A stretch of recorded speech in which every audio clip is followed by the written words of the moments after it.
আপনারা দেখতে পাচ্ছেন যে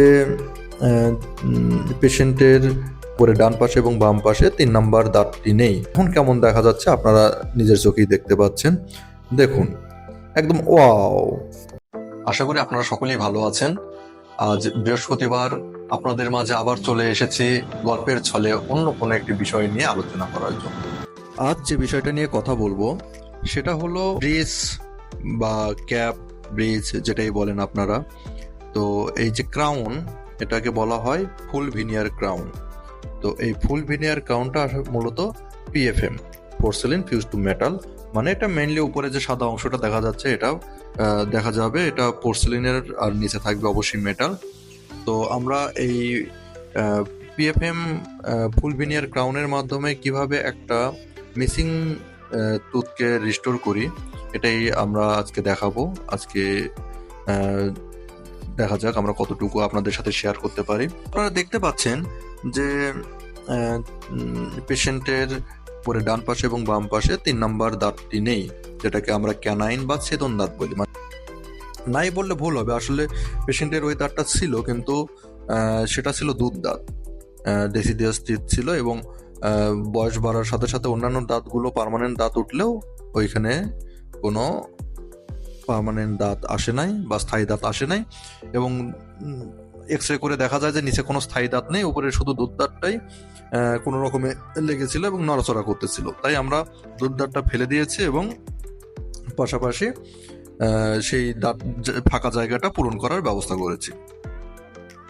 তো আপনারা স্ক্রিনে যখন দেখতে পাচ্ছেন যে দাঁত ছাড়া অবস্থায় এই যে যেমন দেখা যাচ্ছে তেমন, আপনারা যদি একটু লক্ষ্য করেন যে এখানে দাঁত নেই, তার দুই পাশে আমরা দুইটা দাঁত প্রিপেয়ার করে নিয়েছি। কারণ যে আমরা ক্যাপটা, যে ব্রিজটা আমরা লাগাবো, যে ভিলিয়ার ক্রাউনটা এখানে লাগানো হবে, সেটা মূলত এই ফাঁকা দাঁতের দুই পাশে যে কাটা অংশ এখানেই মূলত বসানো থাকবে। আর যে ফাঁকা অংশ সেখানে অবশ্যই একটা দাঁত থাকবে, এবং এই দাঁতটা এই যে দুই পাশে যে দুইটা দাঁত এটার উপর ভর করেই থাকবে, এবং যত চাপ সেটাই পাশের দুইটা দাঁতের উপরে চলে যাবে।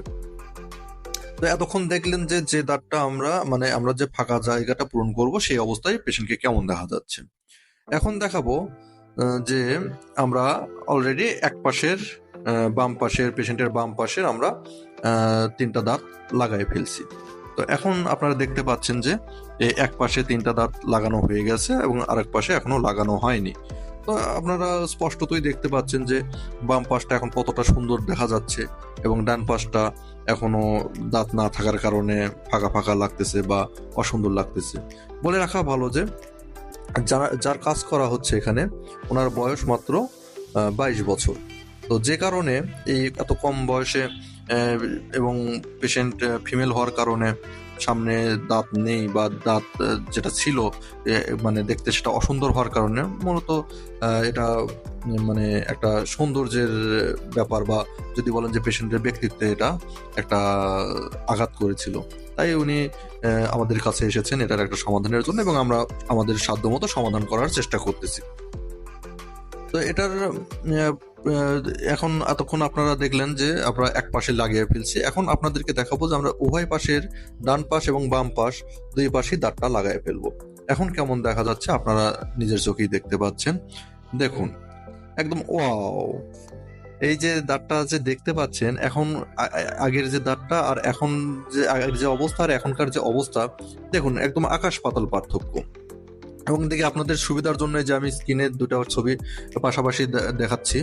দেখুন, এই পাশের দাঁতটা যে প্রথমে যেটা বাম পাশে দেখা যাচ্ছে, এখানে পেশেন্টের দুইটা দাঁত নেই, এবং পাশের দুইটা দাঁত, যে দাঁতটা নেই তার দুই পাশের দুইটা দাঁত উভয় পাশেই কাটা আছে, মানে প্রিপারেশন করা আছে এটা দাঁত লাগানোর জন্য। এবং দেখুন ডান পাশের ছবিতেই ঠিক দাঁত লাগানোর পরে পেশেন্টকে কেমন দেখা যাচ্ছে আপনারাই দেখতে পাচ্ছেন। তো আজকের মতো এই পর্যন্তই। আমরা জাস্ট আপনাদের সাথে একটা কাজ শেয়ার করলাম। এর পরবর্তীতে অন্য আরো হয়তো আমাদের কাজ শেয়ার করব, বা অন্য কোনো ভিডিও নিয়ে আপনাদের সাথে অবশ্যই দেখা হবে বা কথা হবে।